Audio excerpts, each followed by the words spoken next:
Ya, betul itu Alif. Dewan Undangan Negeri Dun Sarawak akan terbubar secara automatik selepas tarikh rasmi penamatan proklamasi darurat untuk seluruh negeri Sarawak diwartakan. Menteri Muda Undang-Undang Hubungan Negeri dan Persekutuan dan Pemantauan Projek, Datuk Sharifah Hasidah Said Aman Ghazali berkata, pewartaan tarikh rasmi penamatan proklamasi darurat penting bagi memberi laluan kepada pilihan raya umum PRU Dun Sarawak ke-12.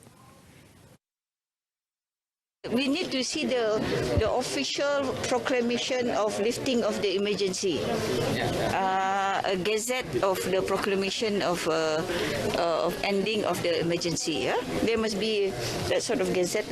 Beliau menambah selepas Dun Sarawak terbubar secara automatik dengan penamatan proklamasi darurat untuk seluruh negeri Sarawak, maka pilihan raya umum PRU Dun Sarawak ke-12 mesti diadakan dalam tempoh 60 hari. Ia juga akan membolehkan Suruhanjaya Pilihan Raya SPR mengadakan mesyuarat khas bagi membincangkan urusan PRU Dun Sarawak ke-12. Datuk Sharifah Hasidah berkata demikian kepada pemberita selepas menghadiri majlis menandatangani Memorandum Persefahaman MOU antara Hornbill Networks Konsortium Sendirian Berhad dan rakan niaganya dalam projek Samariang Avenue di Kuching. Dalam kenyataan Istana Negara semalam, Yang di-Pertuan Agong Al-Sultan Abdullah Riayatuddin Al-Mustafa Bilal Shah memberi perkenan menamatkan proklamasi darurat di negeri ini berikutan permohonan Yang di-Pertuan Negeri Sarawak Tun Pehin Sri Abdul Taim Mahmud pada sesi menghadap baginda di Istana Negara pada Selasa lepas. Kementerian Kesihatan Malaysia KKM bersama-sama Suruhanjaya Pilihan Raya SPR akan menentukan prosedur operasi standard SOP bagi pilihan raya umum Dun Sarawak ke-12. Timbalan Ketua Menteri Dato' Amar Douglas Sugambas berkata, sehubungan itu program pemberian vaksin COVID-19 di negeri ini tetap perlu diteruskan walaupun dalam tempoh pelaksanaan pilihan raya. Kita kena tunggu apa SOP yang akan digunakan pakai di negeri Sarawak. Dan kalau ada apa-apa SOP, seperti kita melihat di Melaka, dia memang ada mekanisme bagaimana dia nak menguatkuasakan SOP-SOP yang ditentukan. Datuk Amar Douglas Sugambas yang juga pengerusi Jawatan Kuasa Pengurusan Bencana Negeri JPBN Sarawak ditemui pemberita di Sepau selepas program kepolisan komuniti peringkat daerah kecil Sepau. Beliau menekankan kepentingan program pemberian vaksin diteruskan di negeri ini sekalipun dalam tempoh pelaksanaan pilihan raya. Kita boleh rancangkan kerana memberi vaksin termasuk booster adalah penting sekali. Ianya akan diteruskan sehingga sasaran kita tercapai. Kita yakin apa-apa pun berlaku, ianya tidak akan mengganggu program pemberian vaksin kepada negeri Sarawak, khususnya bagi mereka yang layak untuk menerima booster dos. Sarawak mensasarkan pemberian 50,000 dos penggalak kepada individu yang layak. Baik, sementara itu, masyarakat di negeri ini akur dan menghormati keputusan Yang di-Pertuan Agong Al-Sultan Abdullah Riayatuddin Al-Mustafa Bilal Shah yang memberi perkenan supaya proklamasi darurat bagi Sarawak ditamatkan.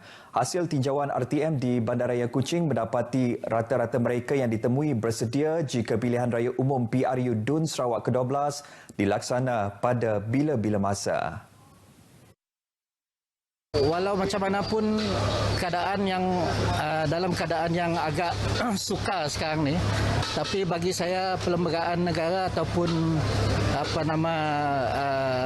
sesebuah negeri pilihan raya tetap kena dibuatkan jugalah untuk memastikan sistem demokrasi berjalan dengan lancar. Ngambil ke Ketua Menteri Abang Jo, mengambil putusan yang bijak dalam menua Sarawak tu lah. Anang macam menua Sabah sebab harap kita eleksi ni lah, arang kita lupa SOP lah. Anang nak ingat ke SOP dia di negeri Sarawak tu lah. Minta Bang Jo beri keputusan yang terbaik untuk situasi darurat inilah. Namun timbul juga kebimbangan dalam segelintir individu jika pilihan raya dilaksanakan dalam masa terdekat. Buat masa tu hari election kita tu si dapat kita nak ada dulu. Boleh kenapa kes di Sarawak tu masih meningkat. masih meningkat. Kita risau dengan warga-warga MAS. Kami pun menghormati keputusan Duli Yang Maha Mulia Agong dengan Datuk Weti tentang memimpin negeri, tapi kami fikir buat masa tu perlu diadakan election dulu. Kiranya election tu masih diteruskan, terpaksa mengikut arahan kerajaan mendapat perlu diadakan kempen-kempen. Semalam, pemangku Datuk Pengelola Bijaya Diraja Istana Negara, Datuk Azwan Effendi Zaira Kifnaini menerusi satu kenyataan media memaklumkan perkenan Seri Paduka terhadap penamatan proklamasi darurat tersebut selaras dengan perkara 40 dan 40-1A Perlembagaan Persekutuan. Ketua Menteri Datuk Patinggi Abang Johari Tonopeng hari ini menyaksikan pemeteraian kontrak kerjasama di antara Brook Dockyard Engineering Works Corporation BDEWC dan Sarawak Shell Berhad SSB bagi kerja-kerja kejuruteraan, perolehan dan pembinaan struktur projek pembangunan gas lapangan Timi yang terletak 200 km di luar pesisir Sarawak. Projek pembangunan gas tersebut akan melibatkan pembinaan sebuah platform wellhead oleh tenaga hibrid boleh diperbaharui iaitu solar dan angin. Berucap merasmikan majlis menandatangani kontrak itu di Wisma Bapa Malaysia Petra Jaya Kuching, Datuk Patinggi Abang Johari memberitahu penggunaan sistem tenaga hibrid boleh diperbaharui dalam projek platform wellhead milik SSB berkenaan merupakan yang pertama di Malaysia dan ia selari dengan agenda ekonomi hijau Sarawak. Beliau berharap kerjasama antara semua pihak yang terlibat dalam projek terbabit bukan sahaja dapat mengukuhkan industri minyak dan gas di negeri ini, malah turut memacu hasrat kerajaan negeri ke arah pengurusan alam sekitar yang lebih efektif. Pada majlis tersebut juga, Datuk Patinggi Abang Johari kemudiannya menyaksikan pertukaran kontrak di antara pengerusi BDEWC Datuk Safri Zainuddin dan pengerusi SSB Ivan Tan. Sambutan Deepavali tahun ini amat bermakna buat seorang anak perantau yang tidak pulang ke kampung selepas 2 kali tidak meraihkannya bersama keluarga tercinta berikutan faktor kerja dan wabak COVID-19. Sebaik sahaja pengumuman kebenaran rentas negeri bulan lepas memberi peluang kepada Dr. Dayanandan anak lelaki Dina Karan, 29 tahun, pegawai perubatan dari Hospital Limbang, pulang bertemu keluarga di Kuala Lumpur. Disapa mesra dengan panggilan Dr. Daya, anak sulung daripada 2 beradik ini berkata tiada ungkapan yang dapat diluahkan sambutan Deepavali tahun ini. Perasaannya tidak dapat digambarkan dalam perkataan.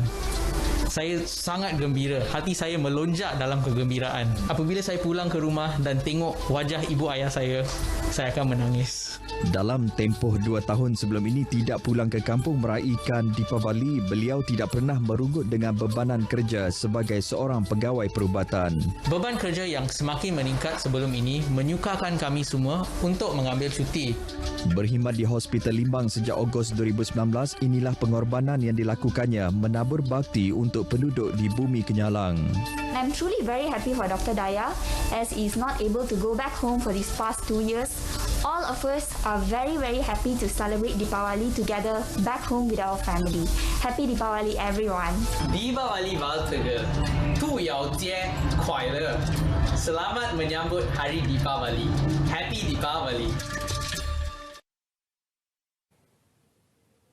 Malam Anugerah Carta Lagu Bidayah ACLB edisi ke-7 akan diadakan pada Sabtu ini bermula pukul 8 malam bertempat di Auditorium Piramli RTM Kuching. Ketua Penolong Pengarah Seksyen Radio RTM Kuching, Meryl Chungat berkata, kehadiran orang ramai pada malam tersebut dihadkan iaitu 130 orang sahaja dengan pematuhan kepada prosedur operasi standard yang ditetapkan. Jelasnya, malam anugerah itu juga dapat disaksikan secara langsung menerusi platform Facebook dan juga stesen radio YFM Bidayah. Tambahnya lagi turut berlangsung iaitu pelancaran logo baharu ACLB memandangkan penganjurannya semakin mendapat sambutan selain memartabatkan industri muzik bidayah di negeri ini. Harap melalui penganjuran Anugerah Carta Lagu Bidayah edisi ke-7 ini, sokongan orang ramai terutamanya terhadap industri lagu-lagu bidayah dapat diteruskan dan seterusnya kita ingin memartabatkanlah industri muzik bidayah agar ianya terus bertapak dan terus kukuhlah dalam pembangunan industri muzik negara. Beliau menyatakan demikian dalam sidang media mengenai penganjuran Malam Anugerah Carta Lagu Bidayah edisi ke-7 di RTM Kuching hari ini. Sementara itu, penerbit ACLB George Martin Howell memberitahu ACLB edisi ke-7 kali ini mempertandingkan 10 lagu terbaik daripada 6 finalis solo dan 3 berkumpulan. Juara bakal membawa pulang hadiah wang tunai RM5,000 beserta piala, manakala bagi 2 kategori khas iaitu kategori vokal terbaik dan kategori lagu paling popular pula akan menerima RM1,000 beserta piala. Baik saudara, sekian perkembangan berita dari Sarawak. Kita kembali bersama Alif di Angkasa Puri. Silakan Alif.